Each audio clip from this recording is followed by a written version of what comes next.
2026లో ఎప్పటికైనా సరే మనం గోచారం చూడాలి అంటే 4 గ్రహాలు, మేజర్ గ్రహాలు గోచారమే ఫస్ట్ చూస్తాము. ఒకటి శని, తర్వాత గురు, రాహు, కేతువులు. ఎందుకంటే ఒక్క రాశిలో ఉండే గ్రహాలు చాలా రోజులు ఉండే గ్రహాలు ఇవి 4.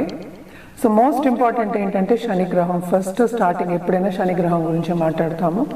సో శని ఏమో మనకి మీన రాశిలో ఉన్నారు, ఆయన రిట్రోగ్రేషన్ వెళ్తున్నారు, మళ్ళీ డైరెక్ట్ అవుతున్నారు అనమాట. ఈ సంవత్సరం అంతా ఇందులోనే ఉంటున్నారు, అంటే మీన రాశిలో ఉంటున్నారు. రాహు కేతువులు మూమెంట్ ఉంది. డిసెంబర్ 5th మనకి ఏంటంటే రాహు ఏమో మకరానికి వెళ్తున్నారు, కేతు ఏమో మనకి కర్కాటకానికి వెళ్తున్నారు అనమాట. మనకి తెలుసు రాహు కేతువులు మన రిట్రోగ్రేషన్ మోషన్నే ఉంటుంది కనుక వెనక్కి వెళ్తూ ఉంటారు. జూపిటర్ ఏంటంటే మోస్ట్ ఇంపార్టెంట్ గ్రహం, బెనిఫిట్ గ్రహం, అండ్ ఆల్సో ఏంటంటే పరిపూర్ణంగా బ్లెస్సింగ్ ఇచ్చేది. దేంట్లో అటు ధనకారకుడు, అటు ఏమో ఆయుక్కుడు మనం కొంచెం చూస్తూ ఉంటాం. అండ్ ఆల్సో ఫ్యామిలీకి మనం చూస్తూ ఉంటాం. ఎక్కడున్న ఎక్స్పాన్షన్, విజ్డమ్, నాలెడ్జ్, వీటన్నిటికీ మనం జూపిటర్ చెప్తూ ఉంటాము. మనకి ఇయర్ ఎండ్ అంటే 2025 ఇయర్ ఎండ్లో జూపిటర్ ఏంటంటే మనకి మిథునానికి వెళ్ళారనమాట. ఆయన రిట్రోగ్రేషన్ అయ్యారు. మనకి తర్వాత అక్టోబర్ 31st మనకి సింహానికి వెళ్తున్నారు. మిగతా టైం అంతా అంటే మార్చ్ నుంచి మనకి అక్టోబర్ వరకు ఏంటంటే ఉచ్చస్థితిలో ఉంటున్నారు అనమాట. సో ఇవి గ్రహస్థితులు. బట్ జనరల్గా మాట్లాడుకోవాలి అంటే మనం ఎప్పటికైనా ఈ గ్రహస్థితులు, ఈ 4 గ్రహాలు కాకుండా మిగతా గ్రహాలన్నీ కూడా చూసుకుని మనం మాట్లాడడం అనేది ముఖ్యం అనమాట. చాలా మటుకు మనం మంత్లీ కూడా చేస్తున్నాము. అలాగే ఈ సంవత్సరంలో ఏంటంటే 4 ముఖ్యమైన ఎక్లిప్సెస్ వస్తున్నాయి. 2 ఏంటంటే సోలార్ ఎక్లిప్సెస్, 2 లూనార్ ఎక్లిప్సెస్ వస్తున్నాయి.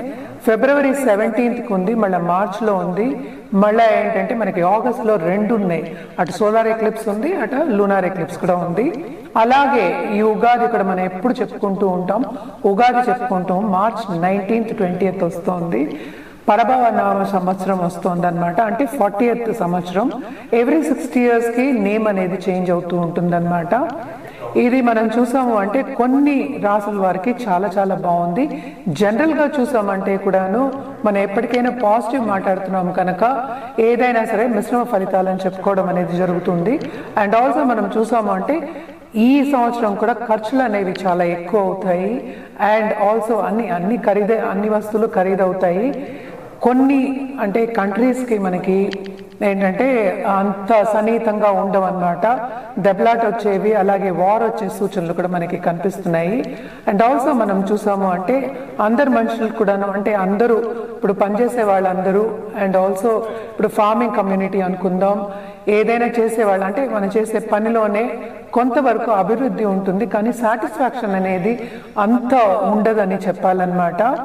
అండ్ ఆల్సో మనం చూసాము అంటే ఏల్నాట్స్ అని ప్రభావం అనేది కూడా మనకి 3 రాసుల వారికి చాలా ఎక్కువ ఉంది. అంటే ఏంటి, మనకి కుంభానికి, అలాగే ఏంటంటే మీనానికి, అలాగే ఏంటంటే మేషానికి ఉందన్నమాట. అండ్ ఆల్సో ఏంటంటే కొన్ని మనం మంత్లీ ప్రెడిక్షన్స్ ఎప్పుడు చెప్పుకుంటూ ఉంటాము. కొన్ని రాసుల వారికి చాలా చాలా బాగుంటుంది. మేషరాశి వారికి ఈ సంవత్సరం అంత మిశ్రమ ఫలితాలే మనం చెప్పుకోవాలి. చాలా బాగుండే రాశులు అని చెప్తే మనకి వృశ్చిక రాశి ఒకటి, అలాగే మనం చూసాము అంటే మనకి వృషభ రాశి ఒకటి, ఇంకోటి మిథున రాశి మనం ఎక్కువ చెప్పుకోవాలి. అలాగే ఏంటంటే మకర రాశి కొంతవరకు, అంటే మనకి 12 monthsకి మనం చెప్పుకుంటున్నాం కదా. సో ఒక్కొక్క మంత్ ఎత్తు తగులు అనేది కామన్. జనరల్గా మాట్లాడుకోవాలి అంటే కొంతమందికి ఏంటంటే మనం చెప్పేది యోగాలు అనేది చెప్పుకోవచ్చు అనమాట. కానీ ఈ సంవత్సరంలో సపోజ్ మార్చ్ నుంచి మనకి అక్టోబర్లో పుట్టిన వాళ్ళందరికీ జూపిటర్ ఎగ్జాల్టేషన్ పొజిషన్లో ఉంటారు. సో తప్పక వాళ్ళకి చాలా బాగుంటుంది. అంటే నాలెడ్జ్ గెయినింగ్ మనం చూసుకోవచ్చు. అంటే ఏంటంటే వాళ్ళకి చదువు అంటే చాలా ఇంట్రెస్ట్ ఉంటుంది, అలాగే నేర్చుకోవడం అంటే చాలా ఇంట్రెస్ట్ ఉంటుంది అనమాట.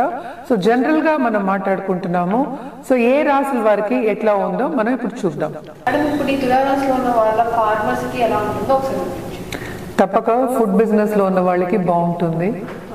ఎందుకంటే 3rd అని మనం చూసామంటే 6th లార్డ్ ఎగ్జాల్టేషన్లో ఉన్నారు. తప్పక కొత్త బిజినెస్ స్టార్ట్ చేసే ఛాన్సెస్ ఎక్కువ కనిపిస్తున్నాయి తులారాశి వాళ్ళకి. ఎందుకంటే డబ్బు ఖర్చు మరీ విపరీతంగానే ఉంటుంది. అలాగే ఏంటంటే క్రియేటివిటీ అనేది వీళ్ళకి పెరుగుతుంది అనమాట. సో తప్పక ఫుడ్ టెక్ లో ఉన్న వాళ్ళకి చాలా బాగుంటుంది. అలాగే మనం చూసాము అంటే ప్రోడక్ట్ అంటే ఎండ్ ప్రోడక్ట్ చేస్తారు, ఫుడ్ ప్రోడక్ట్ అనుకుందాం. సో ఒక సింపుల్ ఎగ్జాంపుల్ చెప్పాలి అంటే ఒక అప్పడాలు, లేకపోతే ఒడియాలు, లేకపోతే పచ్చళ్ళు, ఇలాంటివి పెట్టుకునే వాళ్ళందరికీ చాలా బాగుంటుంది. అలాగే ఇంట్లోంచి పండించి చేసే వాళ్ళకి కానీ, లేకపోతే స్మాల్ బిజినెస్ చేసేసి ఎస్పెషల్లీ ఫుడ్ రంగంలో, ఫార్మింగ్ రంగంలో ఉన్న వాళ్ళందరికీ బాగుంటుంది. జనరల్ ఫార్మింగ్ అంటే కనుక కొంతవరకు ప్రాబ్లమ్స్ వచ్చే ఛాన్సెస్ మనకి కనిపిస్తున్నాయి.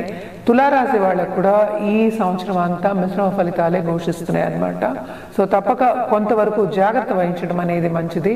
ఫైనాన్షియల్ డ్రెయిన్ అనేది కొంచెం ఎక్కువ కనిపిస్తోంది. ఇప్పుడు తులారాశిలో ఉన్న వాళ్ళు ఎవరైనా కొత్తగా హౌస్ ప్లాన్ చేసుకుంటే వాళ్ళకి ఎలా ఉంటుందో ఒకసారి.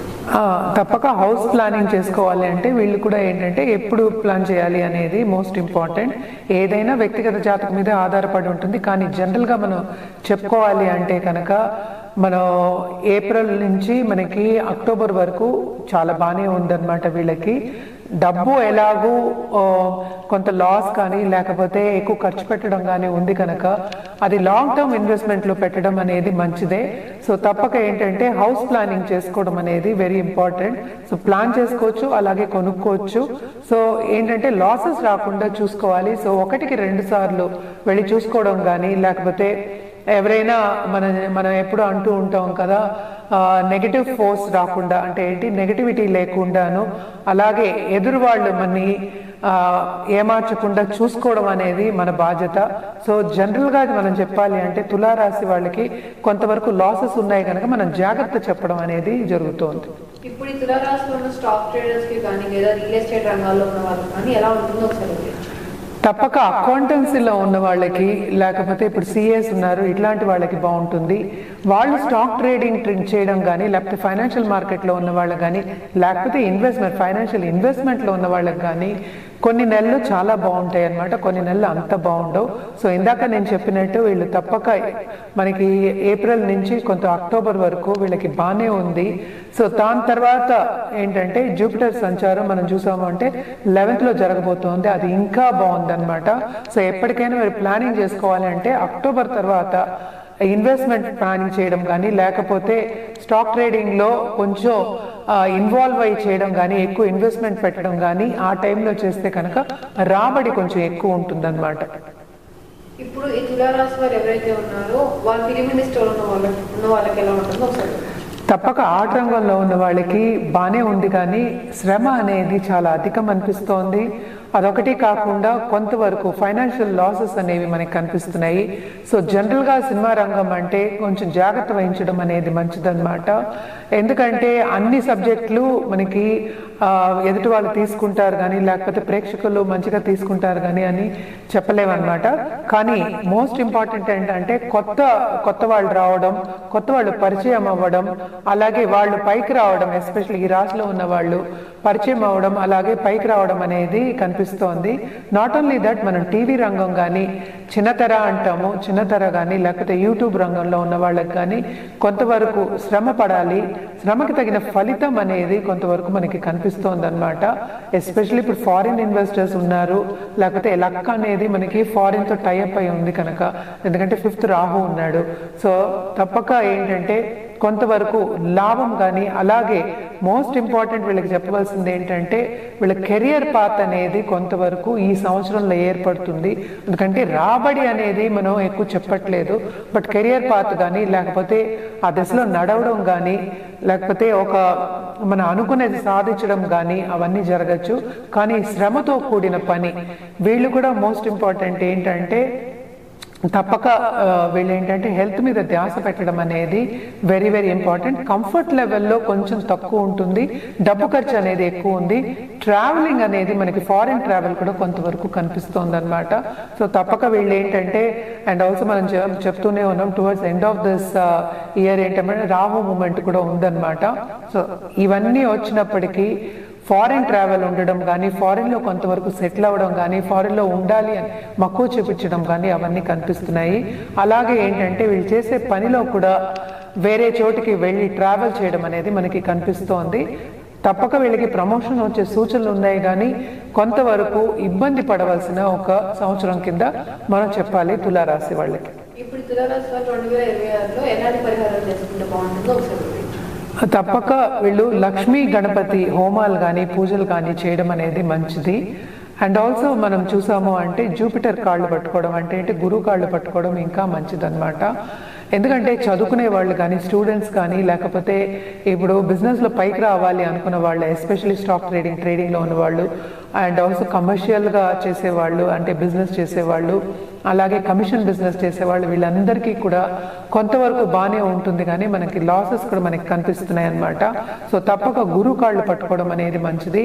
ఏ గురువు అయినా సరే పూజించడం కానీ వెళ్ళి సేవించడం కానీ మంచిదన్నమాట.